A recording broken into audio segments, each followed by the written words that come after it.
Hey guys, Disqualified Magic here, and I have some interesting news. And by news, I mean, well, apparently not news, because Wizards didn't feel like putting this in their normal news or article feed, unless I'm looking at the wrong webpage, but, you know, they like to sweep this stuff under the rug. Seriously, I have not heard one damn thing about the illegal hand signals at, like, a couple tournaments ago. Do they just pretend that doesn't happen? Just pretend a couple thousand people didn't see that? So coming right off of that load of crap, we've got Grand Prix Providence. And with it, another disqualification for cheating. Now, the statement describing the disqualification and the account of what happened was given by head judge Steven Zwanger, so I think you can say that this player got zwanged.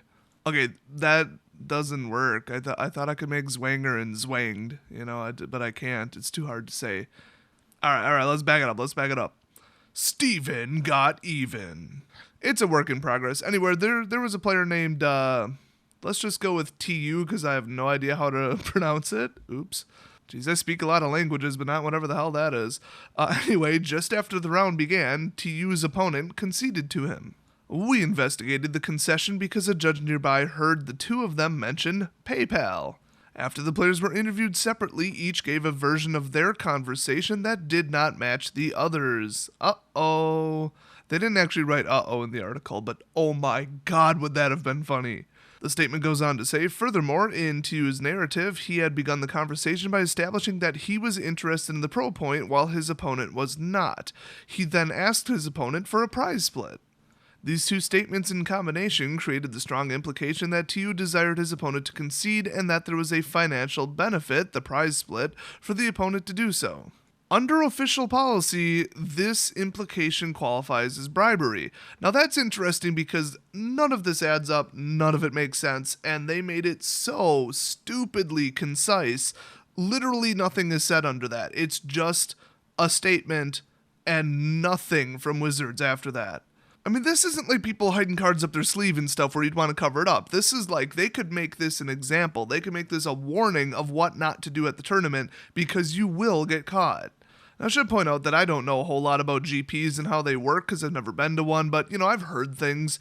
And one thing I do know is that this is at the end of round 15. Well, round 15 is pretty far into it. If I remember correctly, there's 8 matches on the first day and 8 on the second day or something like that. So yeah, they were pretty down there. So TU must have said, hey, if I win, I'm going to get a pro point or 2 or 3 or whatever. I don't know how the hell that system works, other than it gives people buys that they don't deserve and shouldn't get. And his opponent was, just there having fun, made it to day 2, yeehaw, go him. And he was not interested in the pro point. He was, happy with how far he went. So I guess TU had said something bare minimum like, hey, if you concede, we'll split a pretty good prize, or we'll both get prize money or something, which, I mean, depending upon how it was phrased, because now we don't know, that doesn't sound against the rules. I guess you're just not supposed to mention the prize money at all. If you guys go to a poker tournament, if somebody gets knocked out in 31st place, the first thing people say is, yeah, but here's how much you're going to take home. That's pretty good. And, they start talking about it casually, like it's not a big deal. So I'm not really sure about the details on that one. That just seems odd. But the fact that they said one of them mentioned the word PayPal, okay, that would be the bribery part. But they made it sound like it's mentioning the prize split.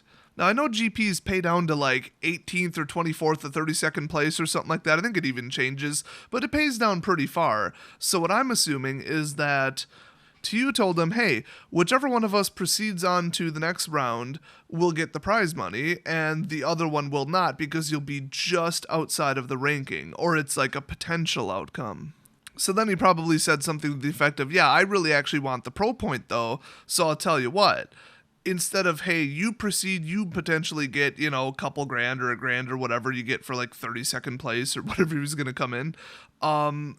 Or I proceed and then I get the pro point and the prize. How about you just give me the pro point and I'll send you the entirety of the prize money, or I'll send you a part of the prize money.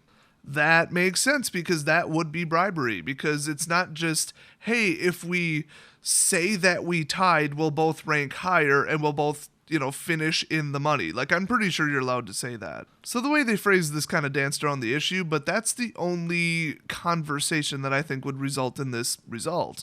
Well, don't say, hey, I'll just PayPal you the money as loud as you can.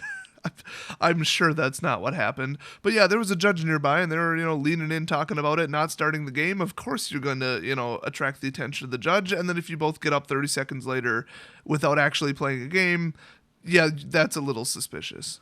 I mean, it happens an awful lot. People are like, hey, you want the pro point? No, okay, cool, I'll take it, whatever. But then they obviously got talking about prize money and how if they drop out, they will disqualify themselves because of the loss. And yeah. So the moral of the story is, don't do that. But you guys remember in a video a while ago, I was complaining about people at my local gaming store, the old one, obviously, like I have to say it at this point. They would bring a net deck and just demolish some new player that's been playing for a month in the first round, or they go up against me and lose and then drop and rage quit, whatever. One of the two outcomes, and then they'd get to round 3 or 4 or 5, usually 4 or 5, and they'd be in a mirror match. We're talking Esper Dragons versus Esper Dragons. Okay, I think I'd rather rip out my own teeth than play that game. Actually, 2 F&Ms ago, I gave somebody a copy of my Gravity Bomb deck. I built 2 copies, 1 foil, 1 not, and first match, me and him. Can you imagine what fresh hell that was? But he hadn't played in about 2 years, still was getting back into the game, and I just utterly demolished him, 2-0. That's why I suspect if some of you say that you can't win with the deck, it might be you. But anyway, the people at my old LGS would just get to round 4, they get paired up against each other and be like, we're both obviously in the top 7 or top, whatever gets paid the packs. You'll get 3, I'll get 2, or you'll get 4, I'll get 2, and we'll just go 3-3. Well, I'll just say you won, and we'll just go 3-3. If you rank higher than me, give me the 1 pack, we'll even it out. And they're like, okay, cool, and then they don't even play Magic. Okay, I go to Friday Night Magic to play Magic. So this whole prize splitting thing, even though it's 1 booster pack, that's what they do.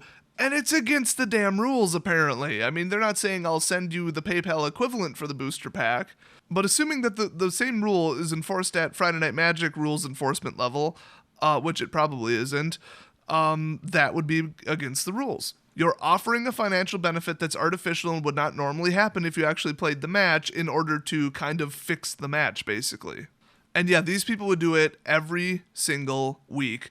I barely ever saw anybody actually play round 5 that finished in the top 5. They would just sit around playing Commander or playing Modern or Legacy or Vintage or some dumb thing, and then just make up a result. It's really, you built your net deck, you're sitting on your net deck so damn long, and you're so sick of it, and you're so sick of the mirror matches that you don't even want to play with it anymore. You just want to play the bare minimum and then just pocket the packs, make the profit, and call it a day. I mean, how sad and pathetic is that? If you go to F&M just to make money with your overpriced deck that you spent too much money on, that's kind of a problem that feeds itself and creates itself, obviously. Oh no, I want to stay competitive and win at Magic, so I better spend $1,000 on this frickin' 12 fetch land deck, and then I show up and, I better just come here to win the boosters because I gotta make up for my $1,000 deck. So that's its own brand of stupid. But back to the tournament, oh my god, this guy was so dumb to say that in front of a judge, but even just to do it at all, it's so shady. And a couple sources that have been to GPs that I just talked with about this have told me that this goes on a lot. It's all because of the points that they get. If you rank higher, you do well at a tournament, you get more points. I haven't seen the scale lately, but that's how it works. And I honestly am too lazy to check on this, but I believe the points are what qualify you for what tier you are, and if you're platinum, you get all travel expenses covered in the appearance fee and all that crap that the pros shouldn't be getting. I believe the same system results in 1 or 2 automatic buys at one of the future tournaments, which, yeah, if you get a first and second round buy, you're doing pretty well at the tournament. Automatic wins are ridiculous, and just for doing well at a past tournament, they should not be rewarded with automatic wins. The theory is, you don't want to go up against some wacky rogue deck or just have one more shot at getting mana screwed and then knock yourself out of the tournament, in round 1 or 2 with a loss, which, isn't really how it works, but you get it.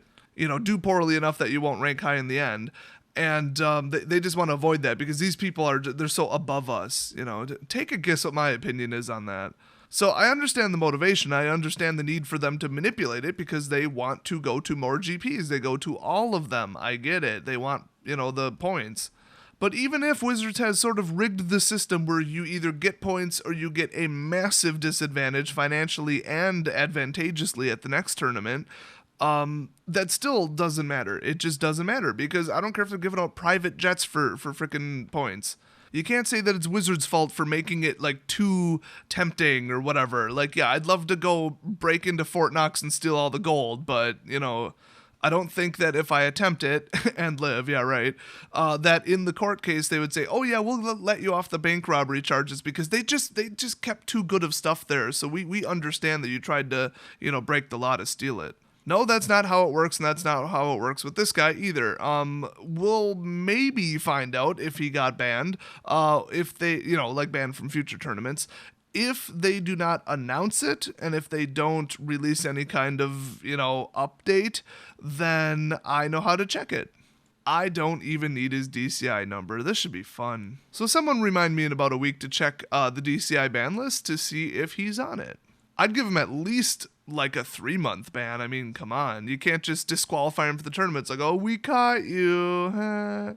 Don't do it again. See you next GP. No, it shouldn't work that way. Nah, screw that guy. I think just for saying the magic word PayPal should just like freeze his account. Like if you like blink, they will freeze your account. That would be really, really funny because they could say it like involves fraud, kind of, even though it's not even against any kind of law. You know, then again, this is Rhode Island we're talking about. Like, they're really small and really weird. They might have, like, some kind of weird clause in their, like, state constitution that says they could just execute him on the spot for cheating at a card game. I'll have to do some more research on that, but in the meantime, what do you guys think about this? I mean, my take on it is, oh, look, he did it. That's so surprising and shocking, and Wizards is being super quiet about it. That's even more shocking. And then, like, everybody I know at my old local gaming store did it, too. They would just prize split, and the staff didn't care. They wouldn't tell them, no, go play round 5. I mean, I don't care if the result is on the line or if the result is a completely useless point. Like, we're both going to get the same number of boosters. I'm going to play it out. I don't care if it's a mirror match. I don't care if I like the person. I don't care if I hate the person. I want to know the result so that I know how I did. I'm not there to win boosters. I'm there to have fun, play Magic, and see how well I can do. The end. Apparently, Wizards agrees with me because this policy of, oh, let's split the prize, and if you let me win, I'll give you some of my prize. Whether it's $1,000 cash or 1 booster pack, it is not allowed. Just one more reason that my old local gaming store should probably be shut down permanently. So do you have that problem at your local gaming store? People basically match rigging to split the prizes or offering to, you know, split boosters and that kind of stuff? I mean, from the comment section of the last video, there's like 100 of you that are going to say yes, so that sucks. If I see it at my new local gaming store, oh, guess what? Wizards would hear about it at that point. In the meantime, a lot of cool players show up instead. They're all super chill, and they all just want to play just to play. They're not that, you know, into the results, except for like one of them, but there's always the one tryhard, and I always beat him too, which is kind of funny. But I have to end the video with one slight comparison, in case you're going to say, no, that's like, it's fair. If they don't want to play, don't make them play. If they want to split the prizes, whatever, not that important, you know, at least at the local level. Let's compare it to the NFL. Okay, you already clinched the division. There's one more game left in the season, but you're already in the playoffs guaranteed. Do you just walk up and forfeit or just purposely play like crap? No. I mean, did you see the Packers, like, what was that, last year before, something like that? They put in the second string quarterback in case of an injury, obviously, kept all the injured players out of the game, and I think the Packers went like 54-3 or something like that in that game. Okay, that's called still trying, okay? They went into it knowing that the result of the game meant nothing. No matter if they won or if they lost, they would automatically be in the playoffs. And they still played it, they still tried hard enough, and they still got like 8 touchdowns. I think there was actually a motivation to lose because the worse the record, the more draft picks they would get. But guess what? It is against the NFL rules to lose on purpose under any circumstances.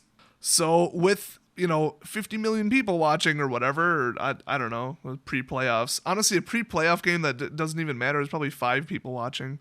But anyway, with a bunch of people watching and all the, you know, public eye watching them, now they have to follow it. So I like Wizard's strategy. have the head judge and the other judges and just everybody walking around, listening to people, watching for suspicious stuff, and then call them out on it and kick them out. So kudos to Wizards. Well, not even Wizards. The judges themselves. Screw Wizards. Wizards is the ones trying to be real quiet about this and kind of like sweeping under the rug, so screw them. But kudos to the judges for, taking their job seriously and walking around and reporting stuff and taking swift action. That is a refreshing change from what usually happens. I'd be making hand signals at you secretly right now, just to lampoon what just happened at the other GP, but you can't see it because I'm not on camera. You should be happy, though. I'm not wearing a shirt, and it's 1:28 in the morning. Oh, and I just got out of the shower, so I look like hell. There you go. The answer to the most common question I get. Why don't you do face cams? Because then I'd have to not look like hell. So now you know, and I'll see you guys next video.